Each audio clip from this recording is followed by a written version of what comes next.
గౌతి లచ్చన్న గారని మీరు ఇప్పుడు పేరు విన్నారండి? అందరికీ స్వతంత్ర సమర యోధులు అతను. ఇప్పుడు శిరీష తాతగారే, మన ఎమ్మెల్యే గారి తాతగారు. మా తాతయ్య గారు గౌతి లచ్చన్న గారి శిష్యులు. ఆ స్వతంత్ర పార్టీ నక్షత్రం గుర్తు ఆ పార్టీలో మా తాతయ్య గారు 4 times ఎమ్మెల్యే గెలిచారు వారి నాయకత్వంలో. అతను ఒకసారి వారి గురువు గారు రంగా గారు, ఇప్పుడు నాకు ఈరు గుర్తులేదు కానీ 60 మంది సభ్యులు గెలిచారండి ఆ పార్టీలో.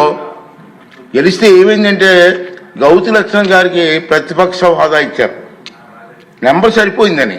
కానీ కొంత రాజకీయ ప్రభావం వల్ల కొంతమంది మెంబర్లు పార్టీ వదిలి వెళ్ళిపోయారు. గౌతి లక్షణ గారిని ప్రతిపక్ష హోదా దిగిపోమని ఎవరు అడగలేదు సభలో, అతనంటే మహా గౌరవం.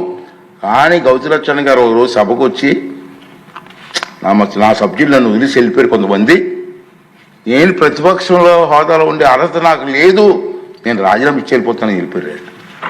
అదే మనిషి అంటే, అది నాయకత్వ లక్షణాలు అంటే, నాయకత్వం విలువలు. అది గుర్తు చేస్తున్నాను నేను.